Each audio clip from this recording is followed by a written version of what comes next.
राम राम जी सभी भाई बहन। मैं अपना बताऊं कि भाई तुलसीदास जी का जन्म कब हुआ था और उनकी पत्नी का क्या नाम था, उनके माता पिता का क्या नाम था और उन्होंने रामायण कैसे लिखी।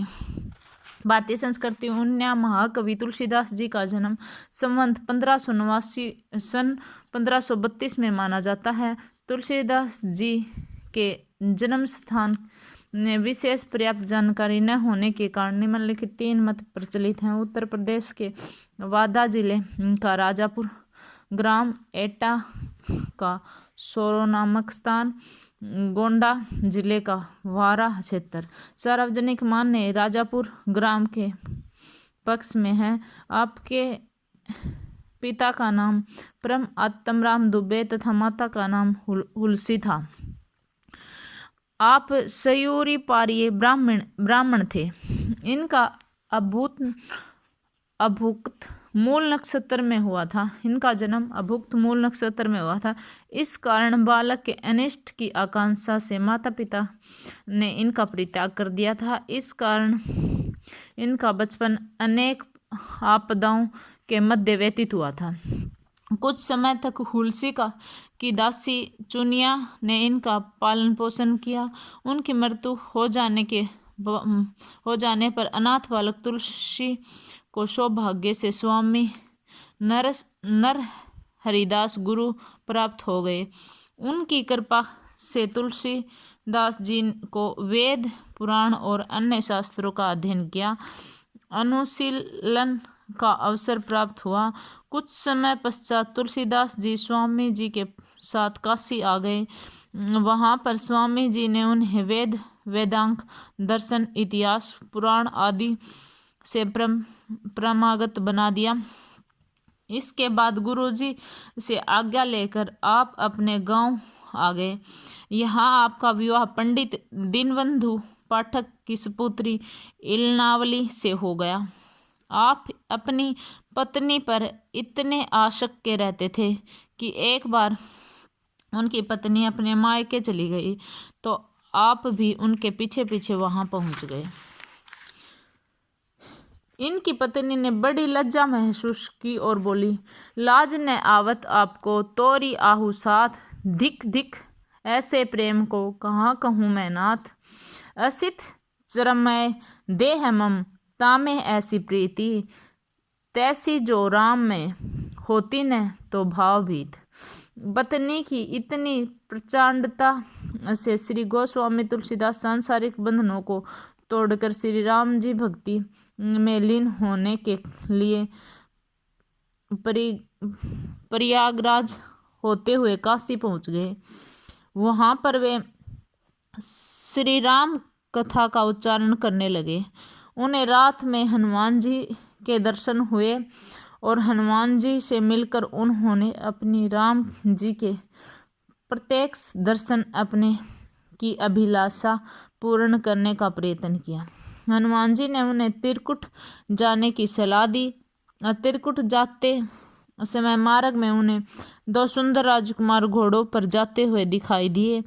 वे उनकी सुंदरता पर मोहित होकर उन्हें एकटका देखते हुए खड़े रहे।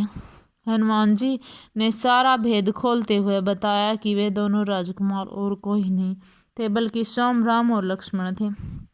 यह सुनकर तुलसी जी बहुत ही पछताए और इसके बाद एक दिन चंदन घिसते समय उनके पास 2 सुंदर बालक आए और उन्होंने तुलसीदास जी से चंदन मांगा। तुलसीदास जी उन्हें चंदन देकर उनसे अपने माथे पर चंदन लगवाने लगे।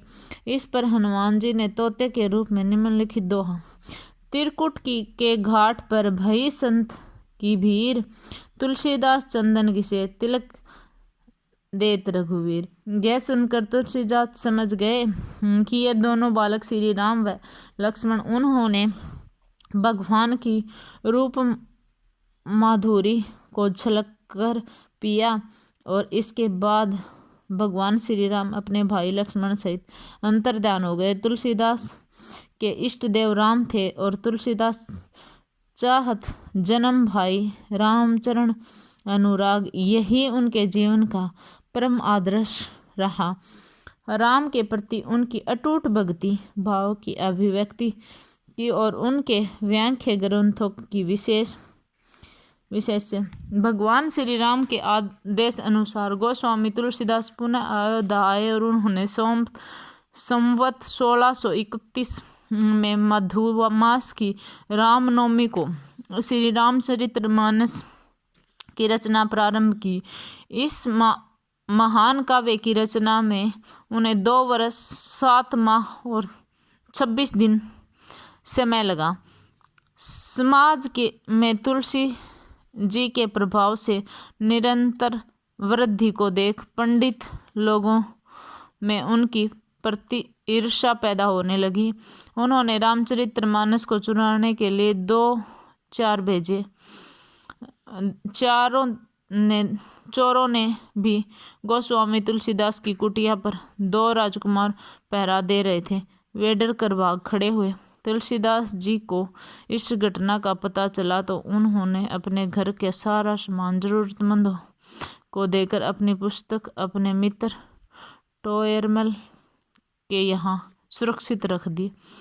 इनके द्वारा रचित निम्नलिखित ग्रंथ प्रसिद्ध दोहावली और गीतावली, रामचरितमानस, रामाज्ञा, प्रश्नावली, विनय पत्रिका, हनुमान बाहु और रामलला नहेलु और भैरव रामायण, कृष्ण गीतावली आदि तुलसीदास जी की का रामचरितमानस सबसे अधिक प्रसिद्ध महाकाव्य है और भाषा, भाव, उद्देश्य, कथा, वस्तु, चित्रण, संवाद, प्रकृति आदि सभी दृष्टि से इन्होंने साहित्य का ही है अद्वितीय ग्रंथ है। इससे तुलसीदास जी के भक्त रूप को कवि रूप का चमरण उत्कर्ष है। संवत 1680 में काशी के इनकी पार्थिव लीला समाप्त हो गई। इनकी मृत्यु का संबंध निम्नलिखित हुआ। संवत 1680 गंग के तीर, श्रावण शुक्ल सप्तमी, तुलसी तजो शरीर। तुलसीदास जी जो है ना अपनी पत्नी से बहुत ज़्यादा प्यार कराया करते भाई। और वो क्योंकि उनका बचपन में माता पिता की मृत्यु हो गई थी और उसके बाद उनका पालन पोषण एक दासी ने कराया। फिर उसकी माता की जो दासी थी, फिर उनकी मृत्यु के बाद उन्हें गुरु मिला क्योंकि उनका कोई अपना कौन था। इस वजह से अपने पत्नी तक बहुत ज़्यादा ही प्यार करा और जो ज़्यादा प्यार करे उसके बीच में शंका एक पैदा हो जाओ। और उसकी पत्नी जब गांव गई थी तो वो पीछे चले गए थे और पीछे चले गए थे तो उनकी पत्नी को इतनी लज्जा आई, इतनी लज्जा महसूस हुई कि उन्होंने एक बात बोल दी और 2 हमने बीच में आपको समझाना था लेकिन मैं ये समझाऊँ। लाज न आवत आपको तोरे आयु साथ दिख मतलब उसने बोला कि आपको बिल्कुल भी लज्जा नहीं आई। दिख दिख ऐसे प्रेम को कहाँ कहूँ मैं नाथ। भाई आपको धिक्कार है इस प्रेम ने मैं कित कहूँ। अस्ति चरम देह मम तो में ऐसी प्रीति, मतलब त्याग दे इसी प्रीति तैसी जो श्री राम में होती न आता ऐसा भाव। उसने कहा कि जब तू भगवान श्री राम तो इतना प्यार करता हुआ तो तेरे मन में शक पैदा होनी हो तो मेरे पीछे को नहीं आवे, शांति हो मन में। तो इस 2 वचन सुन के तुलसीदास के मन में खटक हो गई थी, इसलिए वह उससे दिन उन्होंने अपना घर बार सब कुछ त्याग दिया था और वो काशी को चले गए थे। फिर उन्होंने अपना रामचरितमानस का निर्माण किया।